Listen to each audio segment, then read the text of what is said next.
UP और उत्तराखंड की खबरों के लिए एबीपी गंगा को सब्सक्राइब करें और बेल आइकन दबाएं।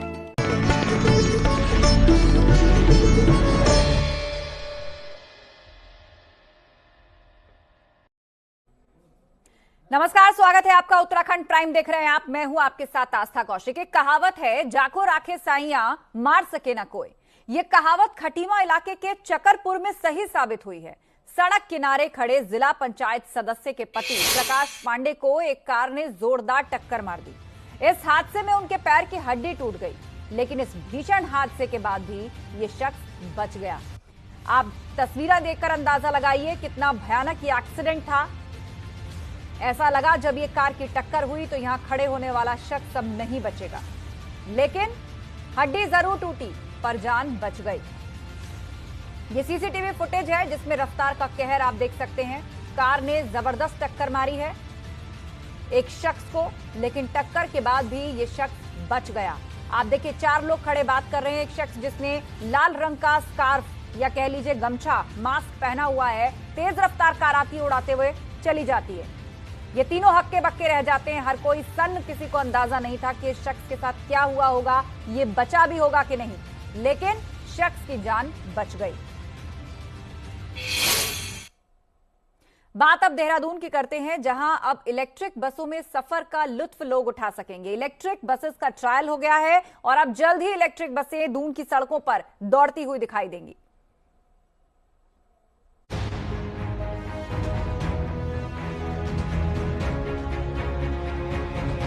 स्मार्ट सिटी प्रोजेक्ट के तहत देहरादून में इलेक्ट्रिक बस का ट्रायल रन शुरू कर दिया गया है।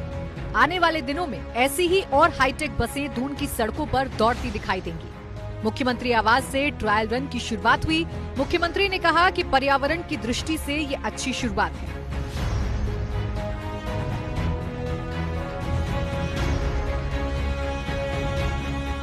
दुनिया ग्रीन एनर्जी की ओर जा रही है और उत्तराखंड के लिए इसका बहुत ज़्यादा महत्व भी है और आवश्यकता भी है। अभी देहरादून स्मार्ट सिटी के अंतर्गत 30 बसों की स्वीकृति हुई है। आज ये पहली बस आई है और कोशिश ये है कि इसी वित्तीय वर्ष में ये 30 बसें देहरादून में पहुंच जाएं। इस बस में कई तरह की खूबियां हैं। इस बार बैटरी चार्ज करने पर ये करीब 150 किलोमीटर का सफर तय कर सकती है। ये लो फ्लोर बस है, इसलिए यात्री इसमें आसानी से चढ़ और उतर सकते हैं। बस के अंदर सीसीटीवी लगे हैं, जिनसे बस के अंदर की हर गतिविधि को कंट्रोल रूम में मॉनिटर किया जाएगा। देहरादून नगर निगम एरिया है, उसके विभिन्न क्षेत्रों में इस रूट पर इसका ट्रायल किया जाएगा। ये जो बस है इसमें सीसीटीवी कैमरे लगे हैं जो कमांड एंड कंट्रोल सेंटर से कवर्ड हैं। वहाँ पर आप देख सकते हैं कि सीसीटीवी बस के अंदर क्या चल रहा है। प्रत्येक बस ऐसी 30 बसें आनी हैं। आने वाले समय में ऐसी 30 बसों को चलाने की तैयारी है। अगर ये मॉडल दून में सफल रहा तो आने वाले समय में मसूरी, ऋषिकेश और हरिद्वार तक इलेक्ट्रिक बसों को चलाने की तैयारी है। राजधानी देहरादून में पिछले कुछ साल के भीतर वाहनों की संख्या काफी बढ़ गई है, जिस वजह से दून की आबोहवा भी खराब हो रही है। ऐसे में अगर इलेक्ट्रिक बसों का मॉडल कामयाब रहा तो इससे दून की हवा को प्रदूषित होने से बचाया जा सकेगा। एबीपी गंगा के लिए देहरादून से विनोद कुमार की रिपोर्ट।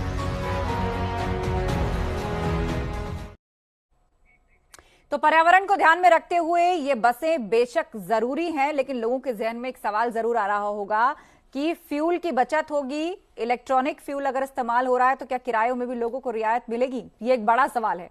बहरहाल आगे बढ़ते हैं, बात करते हैं मौसम की। उत्तराखंड में मौसम एक बार फिर से करवट लेने जा रहा है। कल बारिश और बर्फबारी की संभावना जताई गई है। मौसम विभाग की माने तो 3000 फीट से ज्यादा ऊंचाई वाले इलाकों में बर्फबारी हो सकती है। मौसम विभाग की माने तो उत्तरकाशी, चमोली, पिथौरागढ़ और बागेश्वर जिले में बारिश और अधिक ऊंचाई वाले इलाकों में बर्फबारी हो सकती है। साथ ही मैदानी इलाकों में 13 दिसंबर के बाद से घना कोहरा छाया रहने की संभावना है। खास तौर पर हरिद्वार और उधम सिंह नगर जिले में सुबह के वक्त घना कोहरा छाया रह सकता है। तो पहाड़ों पर जल्द मौसम बदलने जा रहा है। 13 दिसंबर को मैदानी इलाकों में कोहरा छाया रहेगा। बर्फबारी की जहाँ तक बात है तो 3000 मीटर या उससे अधिक ऊंचाई वाले जो क्षेत्र होंगे वहाँ पे बर्फबारी मिलेगी, हल्की बर्फबारी मिलेगी। और साथ में जो गढ़वाल रीजन है या फिर कुमाऊं रीजन के भी जो लोअर रीजन के डिस्ट्रिक्ट्स हैं तो उनमें भी आइसोलेटेड लाइट एक्टिविटी कहीं कहीं पर मिलेगी। तो जो एक्टिविटी है वो खासकर 12 तारीख को फोरनून में ही रहने वाली है या अर्ली मॉर्निंग्स में कह लीजिए, उसके दौरान रहेगी।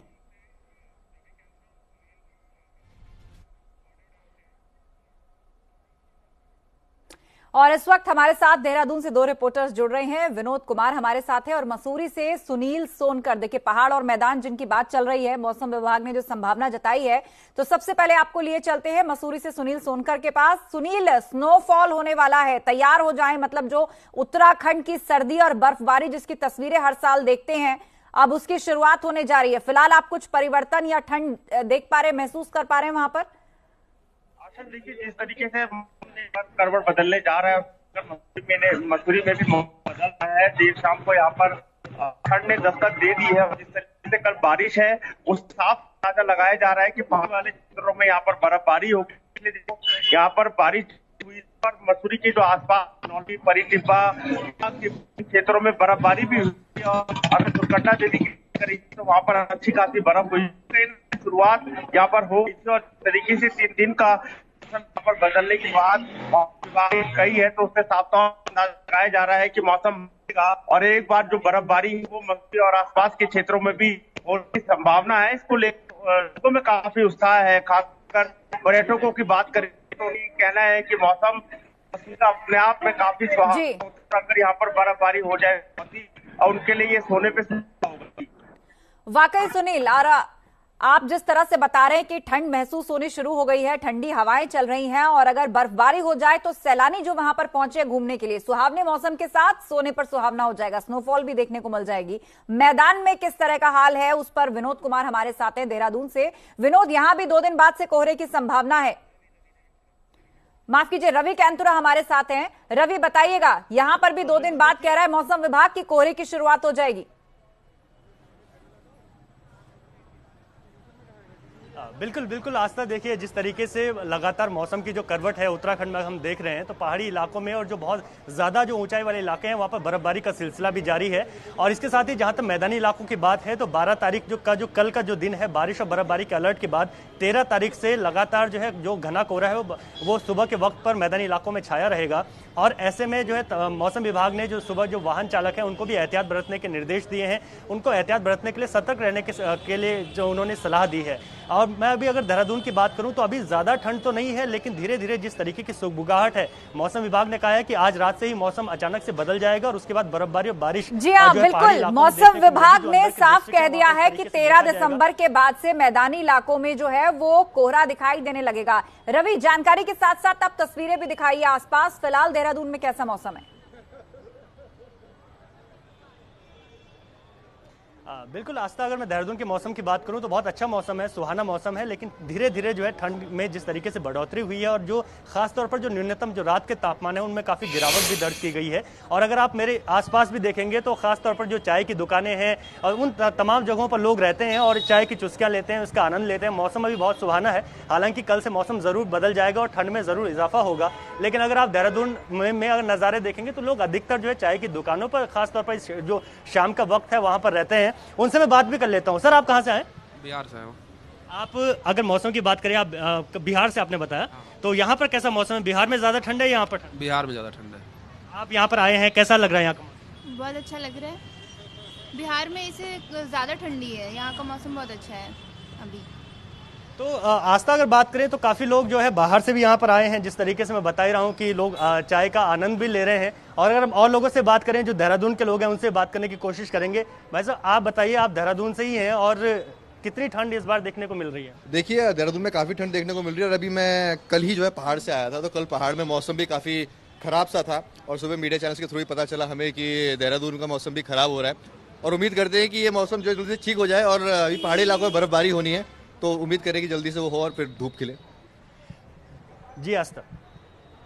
जी हाँ, बिल्कुल। आपने हमें दिखाया रवि कि किस तरह जो चाय के स्पॉट्स हैं या जो चाय की दुकानें वो फिलहाल गुलजार हैं, लोग बाग ठिठुर रहे हैं, कांप रहे हैं, लेकिन फिर भी चाय की दुकानों पर पहुंच रहे हैं, वहां पर चर्चाएं कर रहे हैं, सुहावने मौसम का आनंद ले रहे हैं। सुनील का रुख करते हैं, मसूरी से हमारे साथ हैं। सुनील, हमें तस्वीरें भी दिखाइए, यदि आप दिखा पाए आसपास की बहुत सारे सैलानी हैं, पहाड़ों पर अब बर्फबारी होने जा रही है, लेकिन ठंडी तीखी हवाएं अभी से चल रही हैं, वहां पर क्या माहौल है इस वक्त?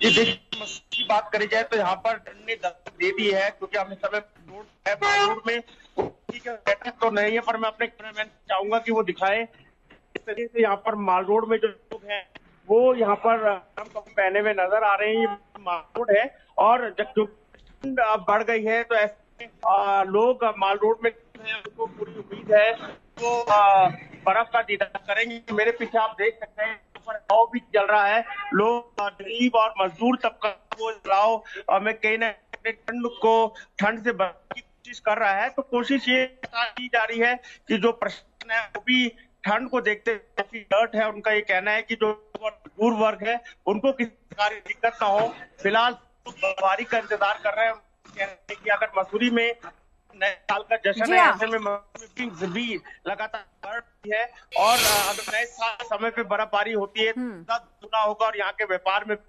मिलेगी। जी बिल्कुल, वहां रहने वाले जो व्यापारी है वो भी इस बात का इंतजार कर रहे हैं, क्योंकि लॉकडाउन के बाद अब जैसे जैसे थोड़ा सा अनलॉकिंग हुई है देश भर में तो पर्यटकों का आना जाना शुरू हुआ है। और मसूरी तो एक ऐसा पर्यटन स्थल है कि सर्दियों में लोग जरूर आना पसंद करते हैं, खासतौर पर जब सर्दियों की छुट्टियां पड़ती हैं। बहुत बहुत शुक्रिया आप दोनों का इस चर्चा में शामिल होने के लिए। तो पहाड़ और मैदान दोनों ही जगह पर बर्फबारी, ठंड और कोहरे की वापसी होने जा रही है। आगे बढ़ते हैं, विधानसभा के शीतकालीन सत्र से जुड़ी एक अहम खबर हम आपको देने जा रहे हैं। मदन कौशिक को विधायी और संसदीय कार्य मंत्री बनाया गया है। शहरी विकास मंत्री हैं मदन कौशिक। सीएम त्रिवेंद्र सिंह रावत ने यह नियुक्ति की है। 21 दिसंबर से शीतकालीन सत्र शुरू होने जा रहा है। तो मदन कौशिक की एक और जिम्मेदारी बढ़ा दी गई है। फिलहाल शहरी विकास मंत्री हैं और उनको विधायी और संसदीय कार्य मंत्री भी बनाया गया है। मुख्यमंत्री त्रिवेंद्र सिंह रावत के 28 दिसंबर से प्रवास के दूसरे चरण की शुरुआत होगी और इस दौरान सीएम लोगों की समस्याएं सुनेंगे। साथ ही सरकार के मंत्रियों के प्रवास का भी शेड्यूल जल्द ही जारी होगा। प्रवास अभी जो टेंटेटिव जो बना है वो 28 दिसंबर को मैं अपने प्रवास के दूसरे चरण की शुरुआत करूंगा। 3 जनपदों में मेरा प्रवास रात्रि प्रवास नहीं हो पाया था, तो मेरी कोशिश होगी कि इस महीने में उसको पूरा करूं।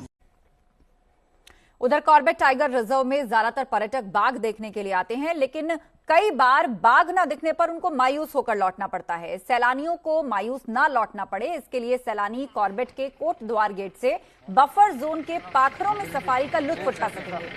पीएम मोदी ने अपने कॉर्बेट दौरे के दौरान पाखरों में टाइगर सफारी बनाने की घोषणा की थी। तब से कॉर्बेट टाइगर रिजर्व इस योजना पर काम कर रहा है और इस सफारी के लिए वन मंत्री हरक सिंह रावत ने भूमि पूजन भी किया। पूरे देश के अंदर कई टाइगर सफारी हैं, लेकिन वो टाइगर रिजर्व में नहीं है। इसका महत्व इसलिए है कि ये tiger reserve, Corbett national tiger reserve park में ये पहली टाइगर सफारी बन रही जा रही है। ये 106 हेक्टेयर में ये टाइगर सफारी बनेगी, जिसमें 5 बाड़े होंगे। इसमें एक बहुउद्देशीय म्यूजियम को, इंटरप्रेटर सेंटर को, वो भी बन रहा है। झील बन रही है। इसमें हॉस्पिटल बनेगा, जिससे टाइगर कोई घायल हो गया उसके इलाज के लिए भी इसमें व्यवस्था होगी। कृषि मंत्री और पौड़ी के जिला प्रभारी मंत्री सुबोध उनियाल ने अधिकारियों के साथ विकास कामों की समीक्षा की और उस दौरान उन्होंने विकास योजनाओं की प्रगति पर बात भी की है। कृषि मंत्री का कहना है कि जिला योजना के कामों की प्रगति रिपोर्ट संतोषजनक है, जो कि कोरोना काल के दौरान बड़ी उपलब्धि है। 65.97 लाख रुपया अवमुक्त हुआ जिलाधिकारी के निवर्तन पे, और जिसमें उन्होंने तकरीबन 96% पैसा मेरे अनुमोदन के बाद विभिन्न विभागों को रिलीज किया जा चुका है। और विभिन्न विभागों को रिलीज करने के बाद जो उपलब्धि है वो 79.61% है। तो 79.61%, ऑलमोस्ट 80% हुआ। ये जो एक्सपेंडिचर है ये अपने आप में इस बात को दिखाता है कि प्रगति संतोषजनक है। उधर आम आदमी पार्टी भी उत्तराखंड में अपनी तैयारियों को धार देने में जुटी हुई है। इसी को लेकर दिल्ली के डिप्टी सीएम मनीष सिसोदिया काशीपुर पहुंचे और मनीष सिसोदिया ने कहा कि उत्तराखंड में मुख्यमंत्री का चेहरा उत्तराखंड का ही कोई नेता होगा।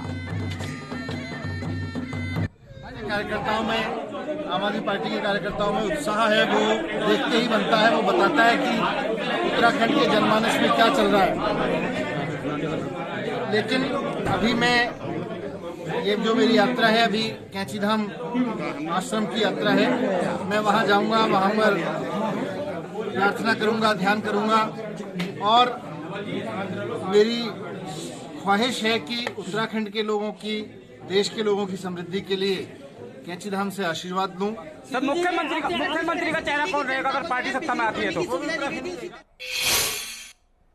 उधर हल्द्वानी में हाथियों का आतंक कम होने का नाम नहीं ले रहा। हल्दू चौड़ी इलाकों में हाथी किसानों की फसलों को चट कर रहे हैं तो कई बार लोगों पर हमला भी कर चुके हैं, मगर हाथियों को रोकने में वन विभाग की तमाम रणनीति फेल साबित हो रही है।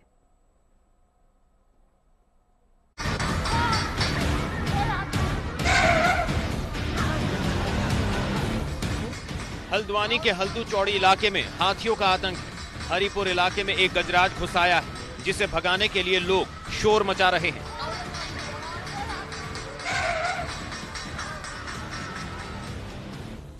देखिए ये हाथी कैसे रिहायशी इलाके में घूम रहा है और लोग उसे भगाने की कोशिश कर रहे हैं। खेतों में खड़ी फसल को हाथी चट कर रहे हैं, जिससे किसानों की कई महीने की मेहनत पर पानी फिर रहा है। हरिपुर बच्ची, हरिपुर भानदेव, डूंगा बंगर में लगातार हाथी का आतंक बना हुआ है और जिससे किसानों में भय का माहौल है। हम वन विभाग से मांग करते हैं कि आज सुबह ही हरिबच्ची में पुनः हाथी का आगमन हुआ और जिससे पूरे ग्रामीण क्षेत्र में दहशत का माहौल है। हम वन विभाग से मांग करते हैं कि तत्काल सुरक्षा की व्यवस्था की जाए और किसानों को जान माल से बचाया जाए। दिन हो या फिर रात, हाथी जब मन करता है आबादी वाले इलाकों में घुस आते हैं। इस तस्वीर में साफ देखा जा सकता है कि एक हाथी रात के समय कैसे बेफिक्र होकर गांव में घूम रहा है। इसके पीछे एक और हाथी गांव में अंदर की तरफ बढ़ रहा है। इस गजराज को किसी का खौफ नहीं है। कुछ ही देर के बाद दोनों हाथी फसल को चटकर वापस लौट आते हैं। इनकी सूंड के अंदर भी गन्ने के कुछ टुकड़े फंसे हुए हैं, जिससे साफ पता चलता है कि हाथी किसानों की फसलों के दुश्मन बन गए हैं। एबीपी गंगा के लिए हल्द्वानी से अंकित शाह की रिपोर्ट।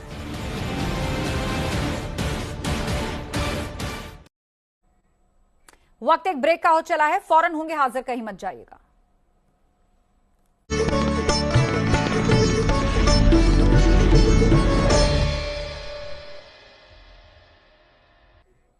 स्वागत है आपका ब्रेक के बाद। आयुर्वेद के डॉक्टर्स को सर्जरी का अधिकार देने का उत्तराखंड में भी विरोध हुआ है। आईएमए के आह्वान पर देहरादून में डॉक्टर्स ने ओपीडी सेवाएं बंद रखी। इस दौरान सिर्फ अस्पतालों में भर्ती मरीज, कोरोना मरीज और इमरजेंसी मरीजों का ही इलाज किया गया। डॉक्टर्स का कहना है कि वो आयुर्वेद के विरोधी नहीं है, लेकिन सरकार को फैसला लागू करने से पहले बातचीत करनी चाहिए थी।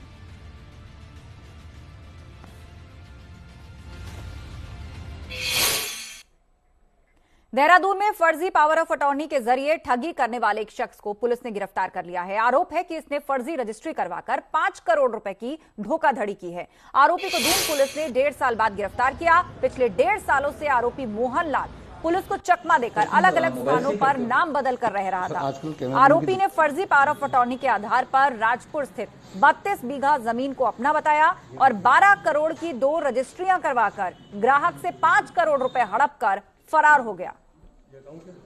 जी आप जैसा मर्जी करो।